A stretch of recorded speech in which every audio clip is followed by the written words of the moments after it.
Usted cree que se está volviendo loco. Piensa que este nivel de ruido mental, esta incapacidad para terminar una sola tarea o para estar presente en una conversación, es un signo de falla personal o de algún tipo de deterioro irreversible. Siente una niebla constante en el cerebro, una fatiga que ninguna cantidad de sueño parece reparar. Déjeme decirle algo con la firmeza de la experiencia vivida. No se está volviendo loco. Simplemente ha sido secuestrado. Su atención, la moneda más valiosa que posee en esta existencia, ya no le pertenece. Ha sido subastada silenciosamente a la urgencia, al resentimiento pasado y a la ansiedad futura, y usted, en un estado de somnolencia mental, está pagando ese rescate voluntariamente. Este secuestro tiene un costo físico. Sienta su cuerpo ahora. Note la tensión silenciosa en los hombros, el ligero temblor de la impaciencia, la respiración superficial que solo alcanza la parte alta del pecho.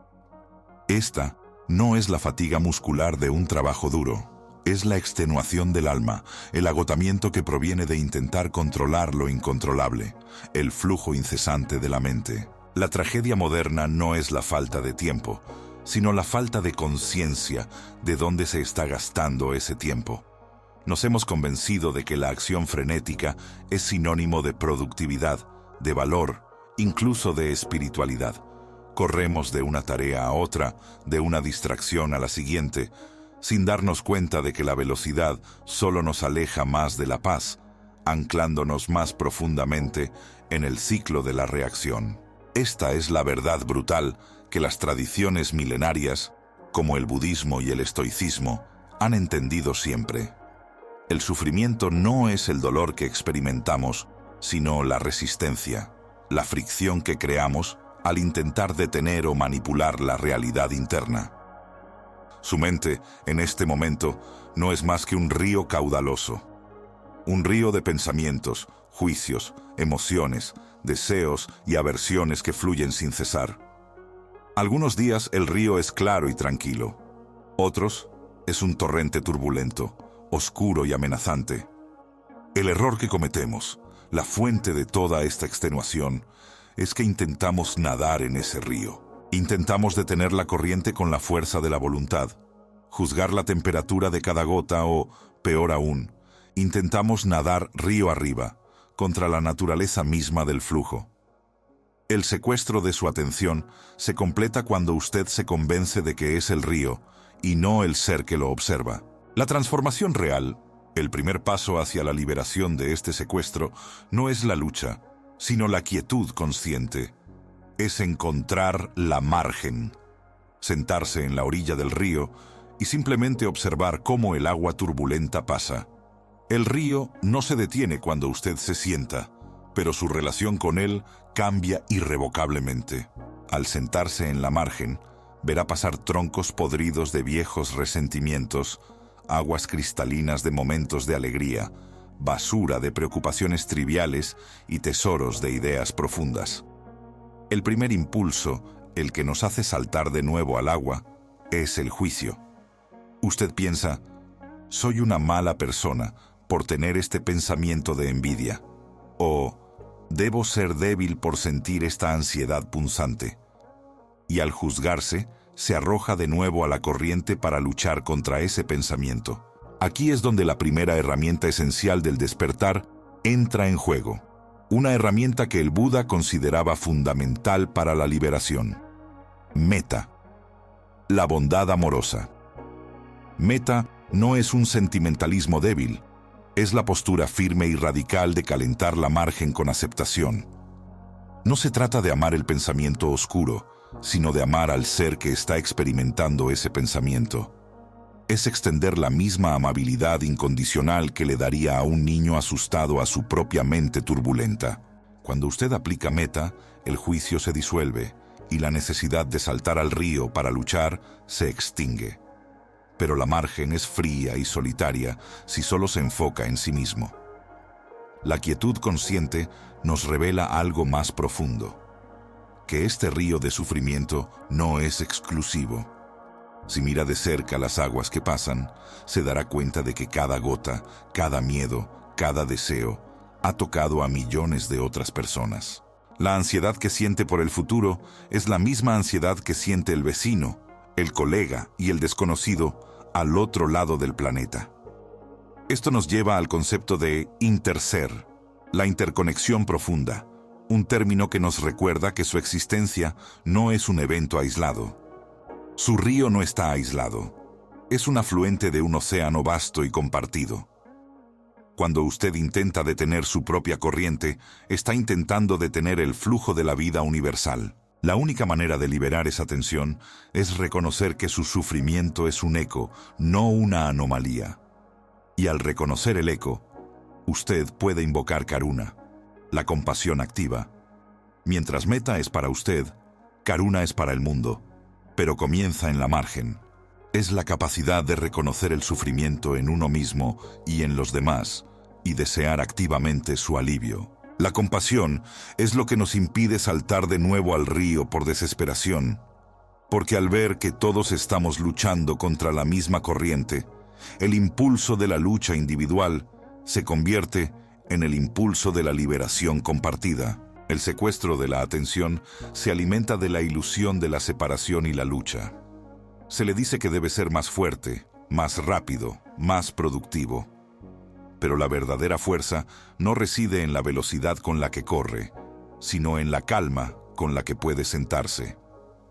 La margen es el lugar de la verdad. Si usted no se sienta allí, si no se detiene a nombrar los contenidos del río, si no aplica Metta y Karuna a la experiencia de estar vivo, el torrente continuará llevándolo, y usted seguirá creyendo que la única opción es el agotador nado contracorriente.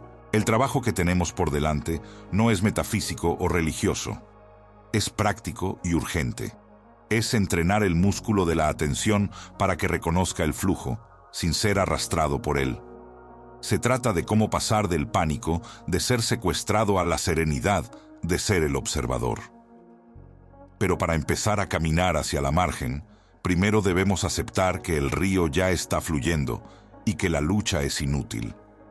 La única posibilidad es cambiar de postura. El trabajo es cambiar de postura.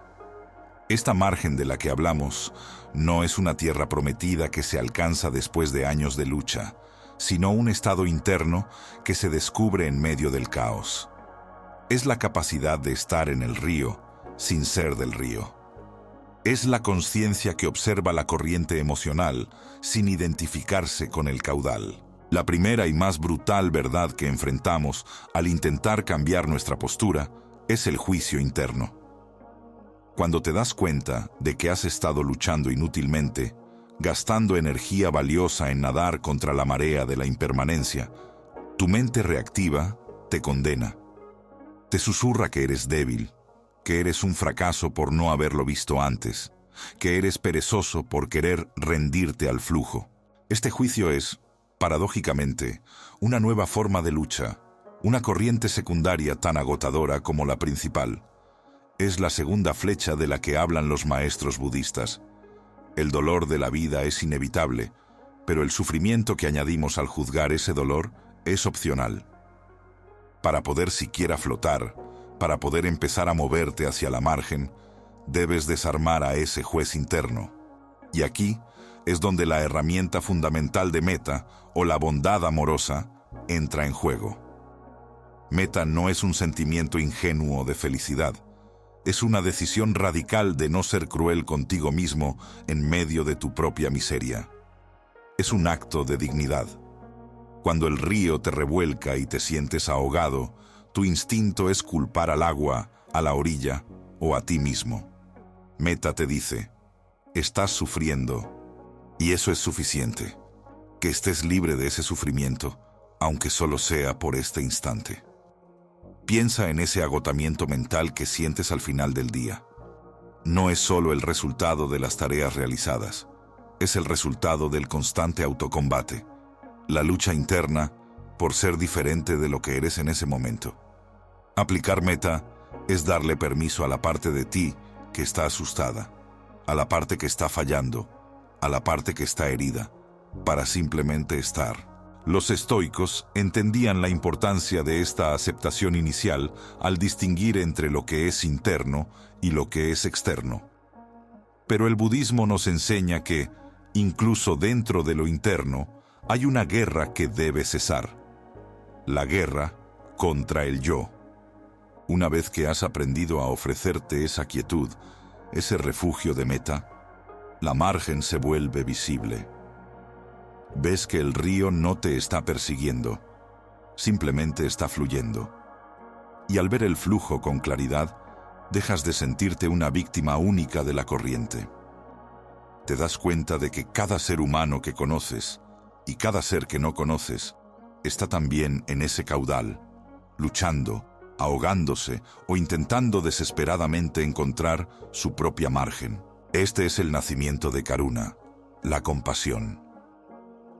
Karuna es el deseo activo de aliviar el sufrimiento ajeno, pero comienza como la comprensión profunda de que el sufrimiento no es personal, sino universal. Cuando estás totalmente inmerso en tu propia lucha, el mundo se reduce a ti y a tus problemas. Pero cuando la meta te da espacio, ves que el miedo que te ahoga es el mismo miedo que paraliza a tu vecino, a tu colega, e incluso a la persona que te irrita profundamente. La compasión, vista desde la margen, no es lástima. Es el reconocimiento de que todos compartimos la misma anatomía de la mente, la misma tendencia a aferrarnos a lo permanente en un universo de lo impermanente. Si logras calmar tu propia respiración mientras eres arrastrado por la corriente, no es porque seas especial, sino porque has aplicado una técnica que está disponible para todos. Karuna te impulsa a mantener la postura no solo por ti, sino como un testimonio de que la liberación es posible.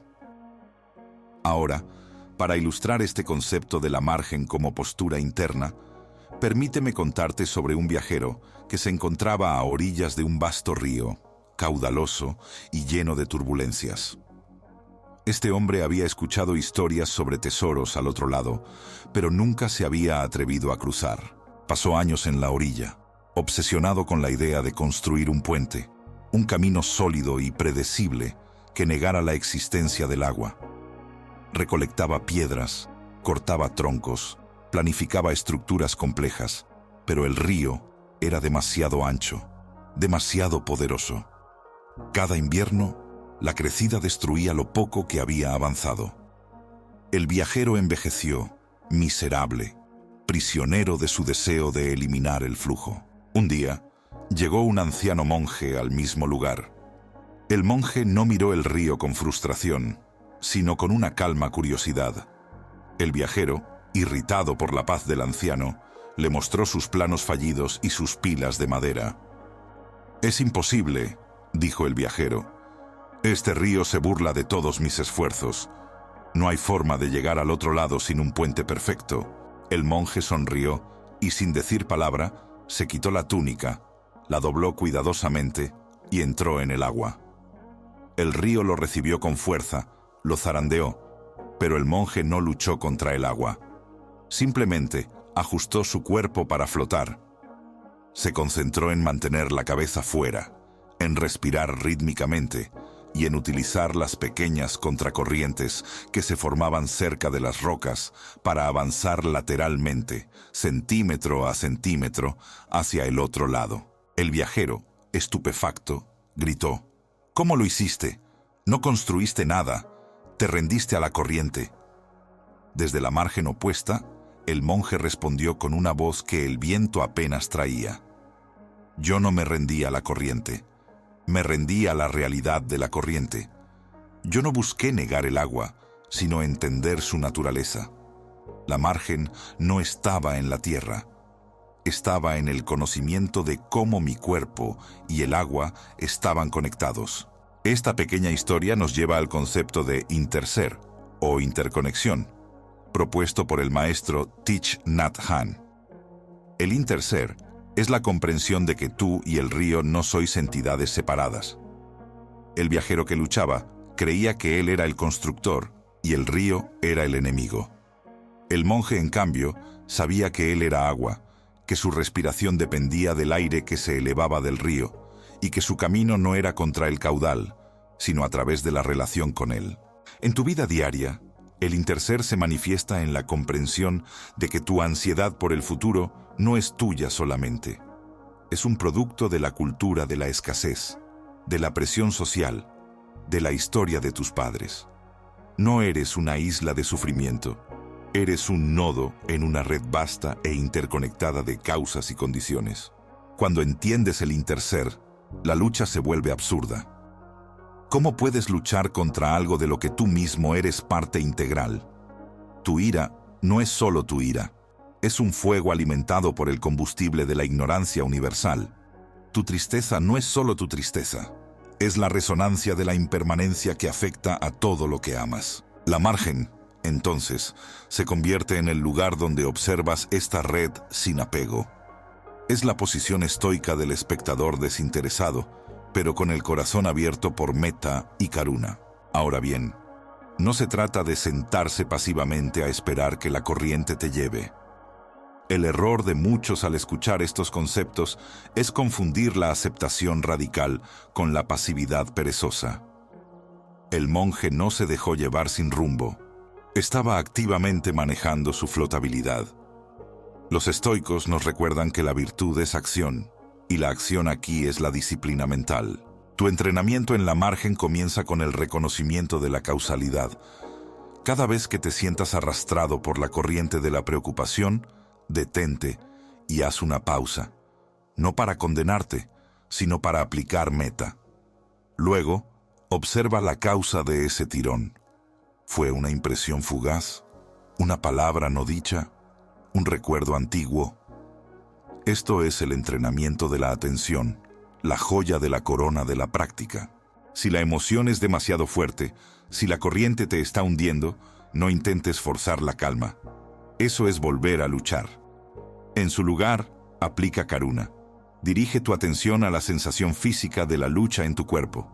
Siente la tensión en el pecho, el nudo en el estómago.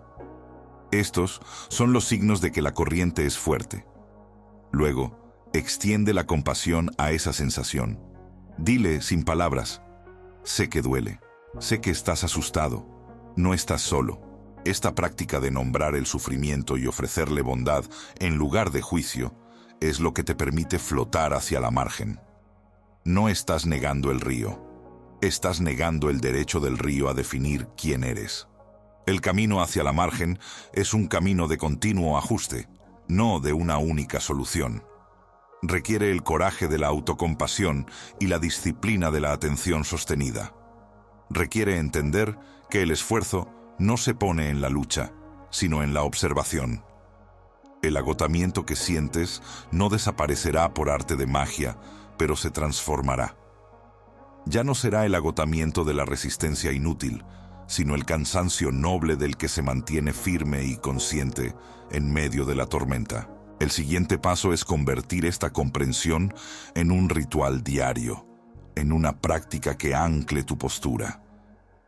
No es suficiente saber que la lucha es inútil. Debes entrenar a tu sistema nervioso para que crea que la margen es real y accesible. Debes darle a tu mente un mapa de 3 pasos para volver a la quietud, cada vez que el caudal te arrastre. Y esto debe suceder hoy, en la próxima pequeña turbulencia, no mañana, cuando creas que el río estará más tranquilo. El río nunca está tranquilo, solo tú puedes estarlo.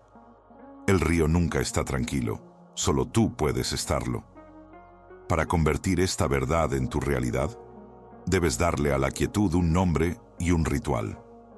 Lo llamaremos el anclaje de la bondad, porque la bondad, la meta, es el único ancla que funciona en las aguas turbulentas.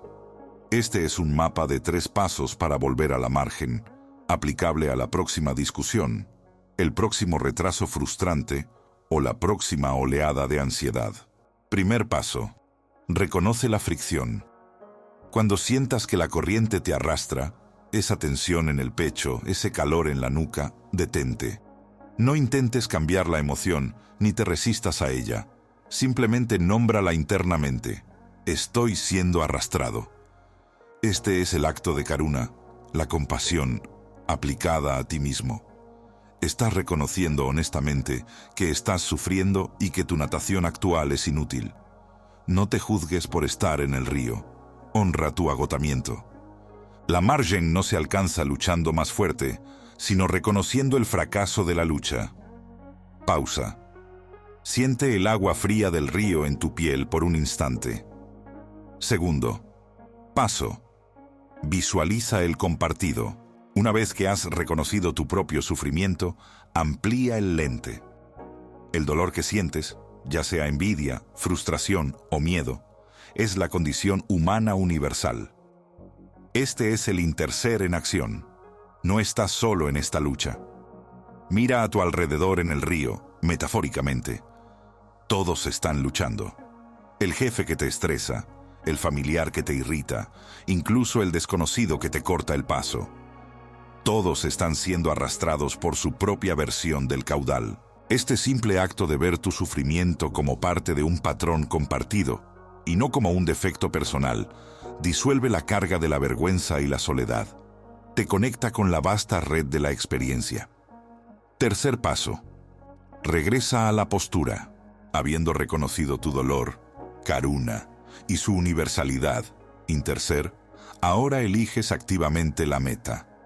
La bondad amorosa es la decisión de soltar la cuerda de la lucha y orientarte hacia la margen. No se trata de resolver el problema externo, sino de cambiar tu postura interna. Extiende la bondad primero hacia ti mismo, que yo sea libre de este sufrimiento innecesario. Y luego, extiéndela a los demás en el río, que ellos también sean libres de este sufrimiento. Este acto de redirección es el anclaje.